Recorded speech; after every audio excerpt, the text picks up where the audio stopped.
Primeiramente, eu gostaria de agradecer a presença de todos. É uma grande honra, é uma grande satisfação tê-los aqui presentes dentro de uma proposta de análise, de reflexão, de estudos e debates na área educacional e na área econômica, laboral, sociológica e tantas outras. Senhoras e senhores, o mundo atual em que vivemos é complexo. Para entendê-lo, temos que recorrer ao estudo interdisciplinar de questões ligadas à economia, ao direito, à psicologia, à antropologia, à comunicação e a tantas outras áreas do conhecimento. Quando algo nos é importante e que desconhecemos o seu significado, temos de ir em busca de sua significação, em busca de um conhecimento especializado, em busca de conhecimento para saber e aprender. Assim, observar os movimentos sociais, os movimentos do mercado e suas correlações é o caminho que, por sua vez, se faz muito instigante.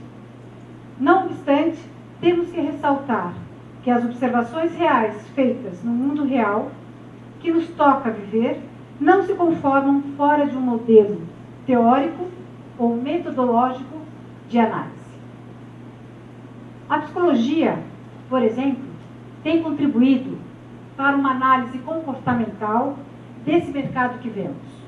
Desse modo, a importância das correlações das diversas áreas do conhecimento a partir de uma visão interdisciplinar para entender o que se passa numa sociedade local ou global. Não podemos ignorar essa forma de aprender a ler, de interpretar o mundo contemporaneamente. Hoje, senhoras e senhores, apostamos no encontro pautado na construção do conhecimento intelectual, para que se dê sentido ao mundo no qual vivemos, através de análises feitas por sociólogos, juristas, psicólogos, antropólogos e outros especialistas. Com esse rigor intelectual, não nos é permitido dizer qualquer coisa, ensinar qualquer coisa, mas desconstruir esse mundo atual, globalizado, para entender a sua forma, a sua estrutura e as suas correlações. Os nossos convidados estão alinhados nessa ordem e nesse propósito que podem ver figurados nas telas. A ethos da educação está pautada na multiplicação do conhecimento para o aperfeiçoamento e desenvolvimento de pessoas no âmbito profissional. O escopo desta empresa é o de compreender o papel e o propósito do mercado laboral, a fim de oferecer cursos de educação profissional para o desenvolvimento organizacional de pessoas no mundo globalizado. O principal requisito para sociabilizar o conhecimento é entender e compartilhar. E esse é o lema da nossa empresa Ethos Educação Profissional. Tenham todos uma ótima tarde e obrigada. Nesse primeiro painel, tenho a honra de convidar para compor a mesa a professora doutora Mariola Serrano.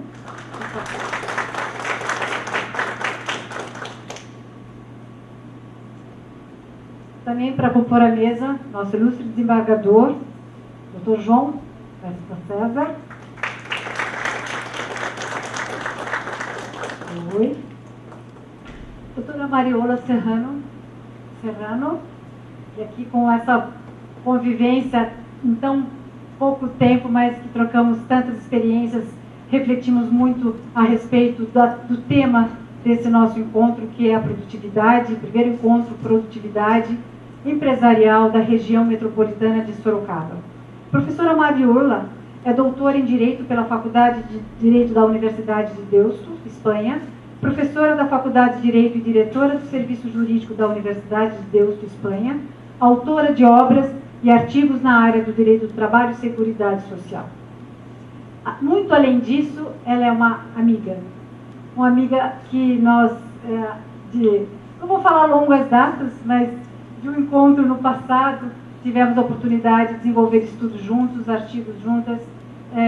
Quando eu estive e fui muito bem acolhida na Universidade de Deus. Mariola está retribuindo a acolhida e nós aqui ficamos muito honrados com a sua presença e principalmente com o seu conhecimento. O tema que nós vamos discutir nesse debate é a reforma laboral na Espanha, aspectos críticos, análise comparada com o sistema brasileiro. Então eu passo a palavra à professora doutora Mariola Serrano. Buenas tardes.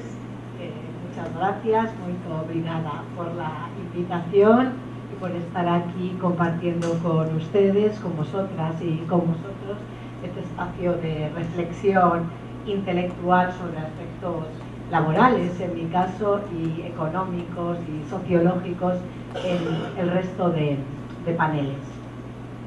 Yo voy a hablar, voy a reflexionar sobre un aspecto que nos afecta en nuestro país y que ha sido objeto de debate, de reflexión y sobre todo de crítica, que es la reforma laboral, la reforma de la normativa que regula los aspectos laborales y de seguridad social en nuestro país, en España. En realidad, la reforma laboral es fruto de una situación de crisis económica que empieza allá por el año 2009, 2008 y que tiene como consecuencia esa reforma de nuestra normativa laboral básica. La crisis económica en España es consecuencia de nuestra propia actuación. En realidad no es una crisis a la que podamos achacar actuaciones de tercero, es fruto de nuestros errores pasados y de nuestros errores presentes. Es fruto de una falta de competitividad empresarial en nuestros sectores principales, el sector de la construcción, el sector del automovilismo, el sector del turismo. Es fruto de una caída de la demanda, es fruto de una pérdida de productividad, es fruto de una mala gestión de los bancos, de nuestro sistema financiero todavía no resuelto, que ahora mismo estamos pensando en una reforma de ese sistema financiero. Es fruto de la burbuja inmobiliaria mal gestionada, es fruto de una irresponsabilidad en la concesión de préstamos bancarios, es fruto de un sistema de la administración pública que duplica y triplica funciones. Estamos ahora pensando también en una reestructuración de nuestra administración pública porque no se puede sostener. Es fruto de unos sindicatos que están anclados en el pasado, unos sindicatos que defienden quizá los derechos de los trabajadores sin adaptarse a la situación de crisis económica que se vive en el momento, no solo de ellos, es fruto de todos estos factores en conjunto, es fruto de una falta de liderazgo político durante muchos años y como consecuencia de eso, como consecuencia de todos esos factores y de muchos más, lo que vivimos es una convulsión de nuestro mercado de trabajo. Una convulsión de nuestro mercado de trabajo que en este momento tiene un nivel de desempleo del 25%, no llega, del 24%, con una ligera mejoría que hemos sufrido, que tenemos en el mes de agosto, muchas veces como consecuencia del turismo casi ficticio, pero un nivel de desempleo muy importante, un nivel de desempleo entre la gente joven del 40%, que es una gran preocupación, una grave preocupación. Esos son los últimos datos. En esta situación, en el año 2012, se decide por parte del gobierno español de ese momento, se decide poner en marcha una reforma laboral complicada, una reforma laboral conflictiva y una reforma laboral recurrida en casi todos sus artículos ante nuestros tribunales, sobre la que se va pronunciando el Tribunal Constitucional. Algunos de los aspectos diremos a lo largo de la conferencia, pero básicamente refrendada por nuestro Tribunal Constitucional, sobre todo en los aspectos más conflictivos. La última sentencia que esperábamos con ansiedad ha sido una sentencia de julio, que lo que hace es básicamente decir que la reforma laboral no es contraria a nuestra Constitución y que, bueno, es fruto de una situación de crisis económica y que lo único que hace es adaptar nuestra normativa laboral a la situación de crisis económica que estamos viviendo. Es una reforma liberalizadora y una reforma muy agresiva. Es una reforma muy agresiva que incide de una manera muy importante en la productividad y no en las garantías de los trabajadores. Esto es una reforma que incide sobre todo en la competitividad y en la productividad, y es una reforma que da mucho poder de forma unilateral a los empresarios y disminuye de una forma muy brusca las garantías de los trabajadores, de una forma que desde luego nosotros en nuestro país no habíamos conocido hasta el momento. Esto ha generado que muchos de los aspectos de la reforma laboral desde el año 2012 hayan sufrido reformas, esto es, se hayan reformado una y otra vez, y además ha sido una reforma que todavía es susceptible de interpretación en la mayor parte de su articulado. Esto es, veremos que en algunos aspectos de la reforma laboral estamos a expectativas de lo que digan los tribunales, todavía no han llegado a unificar doctrina al respecto, con lo cual en algunos ámbitos no sabemos muy bien lo que pasará, más o menos podemos sospechar cómo funciona en estos momentos. ¿Cuáles han sido o cuáles eran los principales objetivos de esa importante reforma de nuestro mercado laboral? En primer lugar, había siete grandes objetivos. He intentado resumir en la ponencia. El primero de los objetivos de nuestra reforma laboral era promover la contratación indefinida. Promover la contratación indefinida, puesto que España era en esos momentos, y no hemos mejorado, la frase ha dicha, con la reforma laboral, era el segundo país con mayor contratación temporal de la Unión Europea, por detrás de Polonia. Detrás nuestro estaba Portugal, pero el segundo país de la Unión Europea con más del 25% de la contratación en contratación temporal, con lo cual uno de los grandes objetivos de la reforma del mercado laboral era incentivar esa contratación indefinida. El segundo de los objetivos, y relacionado con la productividad, con el aumento de la productividad y de la competitividad empresarial, era o es el aumentar la flexibilidad interna de las empresas. Aumentar la flexibilidad interna de las empresas para adaptarse a ese marco de crisis económico con el que vivimos, y básicamente dando mayor poder de actuación al empresario, disminuyendo la necesidad de negociar con los sindicatos. El poder de negociación de los sindicatos ha caído de una forma muy importante en nuestro país, como fruto del aumento por contra del poder unilateral o del poder del empresario. El tercero es intentar reestructurar nuestra normativa laboral para permitir actuaciones empresariales distintas al despido. Esto es, se ha ido flexibilizando la normativa laboral para intentar que haya otras posibilidades de actuación empresarial frente a la crisis económica distintas del despido. Se han flexibilizado sobre todo los expedientes de regulación de empleo. Expedientes de regulación de empleo de carácter suspensivo, o expedientes de regulación de empleo que permiten la reducción de jornada de trabajo.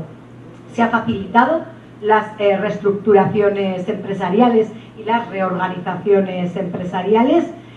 Respecto a la negociación colectiva, que ha sido también conflictivo, lo veremos luego con un poquito más de detalle, el objetivo, había dos grandes objetivos principales. Uno de ellos es intentar incentivar la negociación colectiva.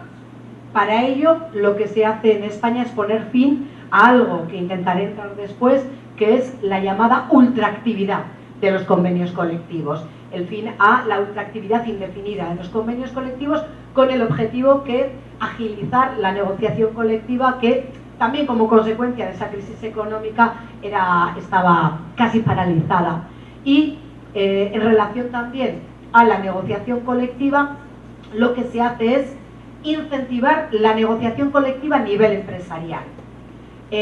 Frente a lo que en nuestro país existía, que era sobre todo la negociación colectiva a nivel provincial o a nivel de comunidad autónoma, que es donde actúan los grandes sindicatos. Por contra, lo que se incentiva, lo que se prioriza es la negociación colectiva a nivel de empresa, que es el único lugar en el que no se exige la actuación de determinados sindicatos con representatividad importante, lo que va en contra también del poder sindical. Es decir, la negociación colectiva rebaja el poder de los sindicatos, por eso ha sido una negociación conflictiva en casi todos los artículos y ha sido sometida, como decía antes, a recurso del Tribunal Constitucional. Se facilita también la adaptación de los salarios y la adaptación de la reorganización del trabajo frente a lo que llamamos el descuelgue de las condiciones laborales. Esto es, frente a una fórmula que permite a los empresarios, siempre basándose en esa situación de crisis económica en la que vive, descolgarse de lo que en principio es obligatorio, que es lo que está establecido en el convenio colectivo. Esos son los 7 grandes objetivos de la reforma laboral en España. ¿Cuáles son las medidas concretas o algunas de las medidas concretas más conflictivas o más importantes para poner en marcha cada uno de esos objetivos? En primer lugar, para fomentar la contratación indefinida, se ponen en marcha 2 grandes medidas. Una de ellas es un nuevo contrato que se llama Contrato de Apoyo a los Emprendedores, y la segunda de las medidas es el aumento de la contratación a tiempo parcial. 2 medidas para fomentar, como decía, la contratación indefinida. Ese nuevo contrato, el contrato de apoyo a emprendedores, está dirigido a empresas, a pymes o empresas de menos de 50 trabajadores, y es un contrato con grandes bonificaciones. Y es un contrato solamente indefinido, esto es, las empresas que se acojan a ese contrato tienen que hacer este contrato con carácter indefinido para sus trabajadores. Es un contrato que, como se entiende que a nivel salarial puede ser más bajo que el habitual, hay una cuestión llamativa, que es que se permite que cuando se haga ese contrato, que tiene que ser no solo indefinido, sino con jornada completa, a los trabajadores, dependiendo del nivel salarial, dependiendo del salario, se pueda compatibilizar con la prestación de desempleo. Y hay una cuestión que es una de las que se ha sometido a consideración de nuestro Tribunal Constitucional y sobre la que se ha pronunciado en julio, que es que en ese nuevo contrato, en el contrato de apoyo a emprendedores, se permite un periodo de prueba superior al máximo legal permitido en nuestro país. El máximo legal son 6 meses para titulados, 3 meses para no titulados. En este nuevo contrato, el periodo de prueba es de 1 año. Este periodo de prueba de 1 año es el que se sometió a consideración por nuestro Tribunal Constitucional, con la esperanza de que fuese declarado inconstitucional porque no había ningún precedente parecido.